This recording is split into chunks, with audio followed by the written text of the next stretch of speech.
Ate, pwede ba mainom? Pwede mainom siya? Sure ka? Try ko.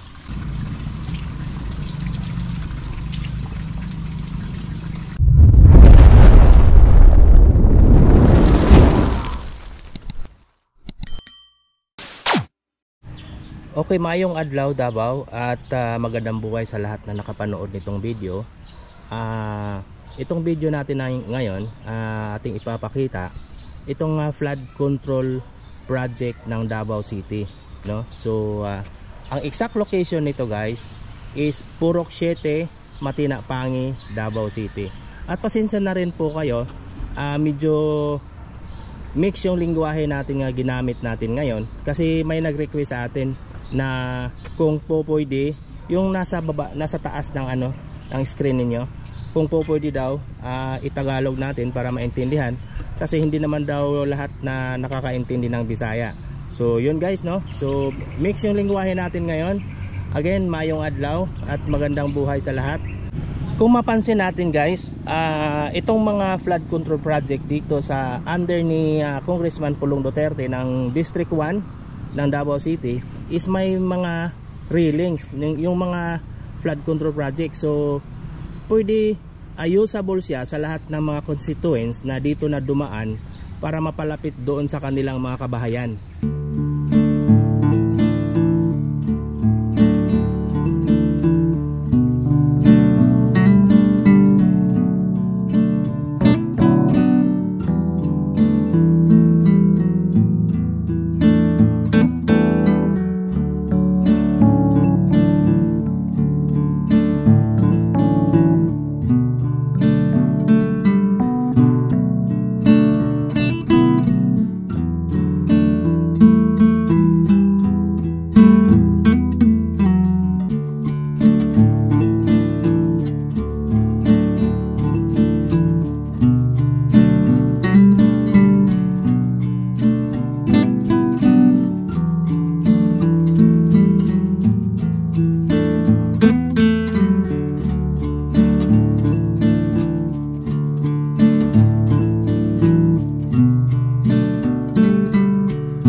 Dire lang mo nagaligo or nagalaba? Okay.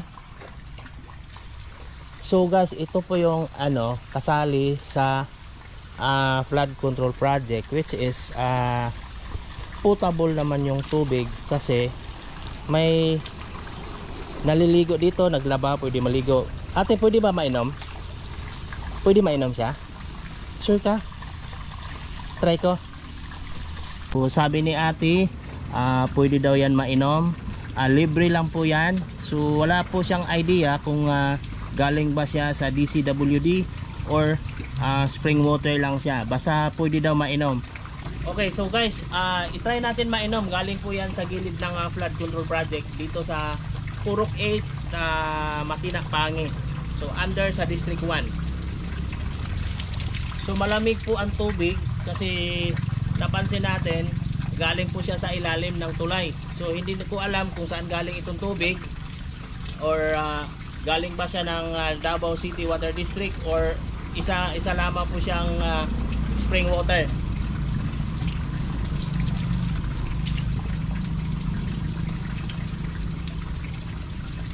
So okay siya. So since hindi natin alam na kung saan siya galing, hindi natin mainom ng dire-diretso. Kailangan na muna natin pakiramdaman, no? So isa pa, so wala naman siyang lasang malangsa, walang lasang bakal, pure spring water ang panglasa ko.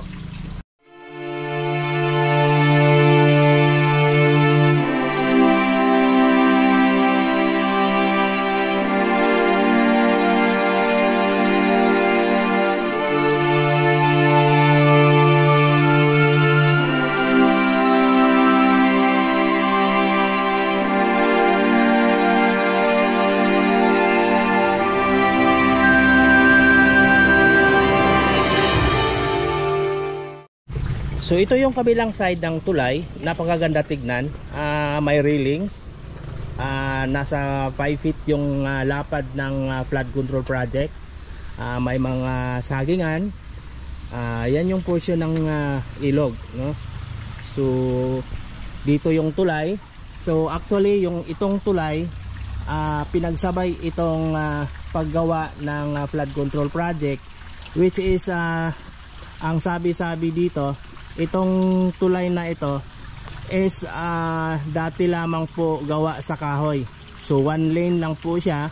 Ngayon may 2 lane na siya na tulay, konkrito, matibay. Alright guys, so aside sa maganda yung paggagawa, pulido, at makikita naman natin na maganda yung paggagawa, aside sa nakakatulong na din sa seguridad ng mamamayan, so nakakatulong din sa hanap buhay sa mga malapit dito, kasi nakapagtanim sila ng mga gulay, saging. Makikita natin, although din natin ma-perfect na wala tayong makitang basura, pero 99% malinis yung ilog.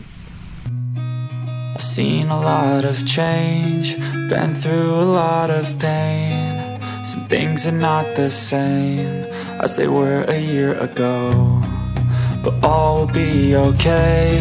I move on each and every day. The past is where it stays, way back a year ago. I've changed for the better this time. I thought I would never be fine.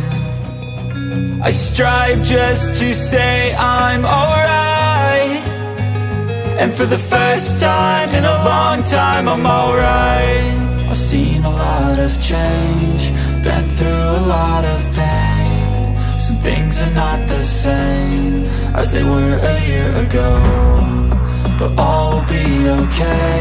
I move on each and every day. The past is where it stays, way back a year ago.